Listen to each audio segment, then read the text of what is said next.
भारत का संविधान वीडियो वाली इस श्रृंखला में आप सभी का स्वागत है। आज हम बात करेंगे भारतीय संविधान की विभिन्न अनुसूचियों के बारे में। तो हमें पता है कि भारत की संविधान में कुल 12 अनुसूचियां हैं। तो आइए शुरू करते हैं। प्रथम अनुसूची, इसमें भारत के 28 राज्यों और 8 केंद्र शासित क्षेत्रों का उल्लेख है।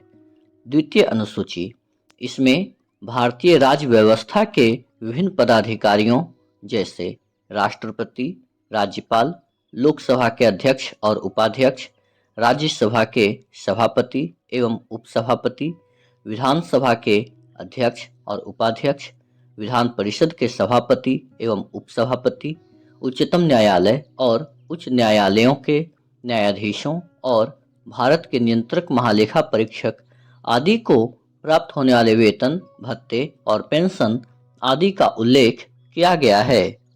तृतीय अनुसूची, इसमें विभिन्न पदाधिकारियों जैसे मंत्री, उच्चतम एवं उच्च न्यायालय के न्यायाधीशों द्वारा पद ग्रहण करने के समय ली जाने वाली शपथ का उल्लेख है।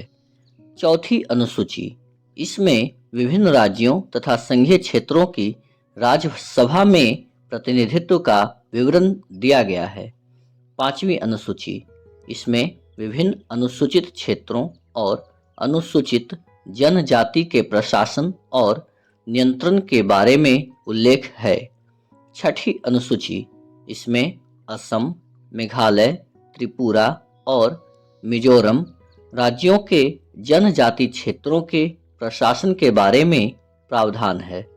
सातवीं अनुसूची, इसमें केंद्र एवं राज्यों के बीच शक्तियों के बंटवारे के बारे में दिया गया है तथा इसी अनुसूची में सरकारों द्वारा शुल्क एवं कर लगाने के अधिकारों का उल्लेख है। इसके अंतर्गत कुल 3 सूचियां हैं: संघ सूची, राज्य सूची एवं समवर्ती सूची। तो हम बात करेंगे पहले संघ सूची के बारे में। इस सूची में दिए गए विषय पर केंद्र सरकार कानून बनाती है। संविधान के लागू होने के समय इसमें 97 विषय थे और वर्तमान में इसमें 100 विषय हैं। अब है राज्य सूची। इस सूची में दिए विषय पर राज्य सरकार कानून बनाती है।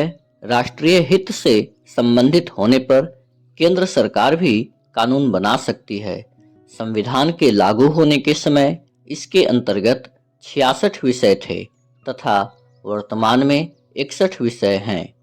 अब समवर्ती सूची, इसके अंतर्गत दिए गए विषय पर केंद्र एवं राज्य दोनों सरकारें कानून बनाती हैं, परंतु कानून के विषय समान होने पर केंद्र सरकार द्वारा बनाया गया कानून ही मान्य होता है।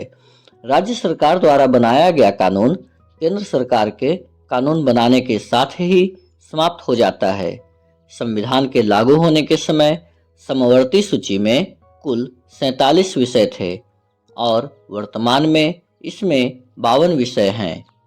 अब 8वीं अनुसूची, इसमें भारत की 22 भाषाओं का उल्लेख किया गया है। मूल रूप से 8वीं अनुसूची में 14 भाषाएं थीं।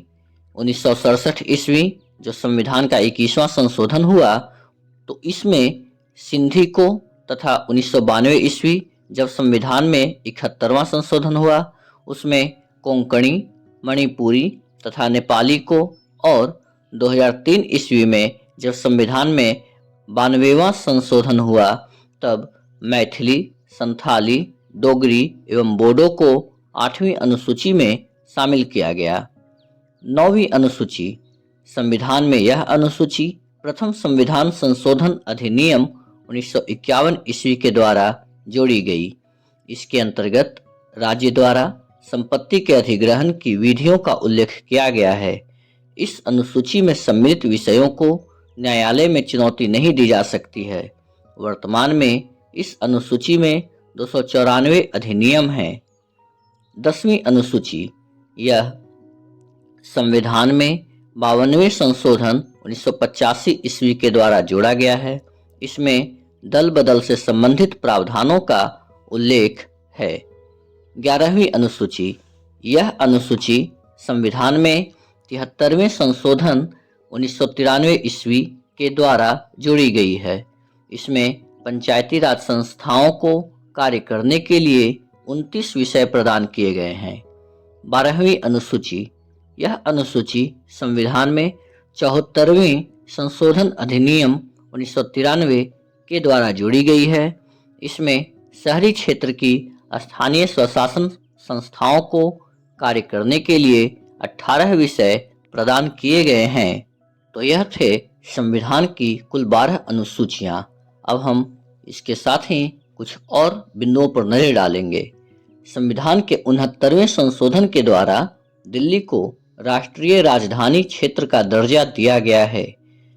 अब तक यह मान्यता थी कि संविधान की 9वीं अनुसूची में सम्मिलित कानूनों को न्यायिक समीक्षा नहीं की जा सकती।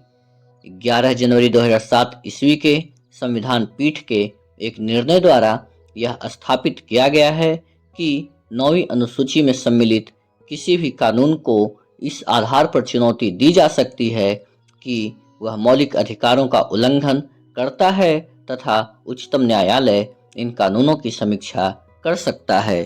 तो यह थी भारतीय संविधान की अनुसूचियों के बारे में एक जानकारी।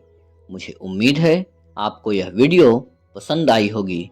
इस वीडियो को लाइक करें, इस पर अपने सुझाव दें, इसे शेयर करें तथा चैनल को सब्सक्राइब करें। हम आपसे फिर मिलेंगे एक नई वीडियो में एक नई जानकारी के साथ। तब तक के लिए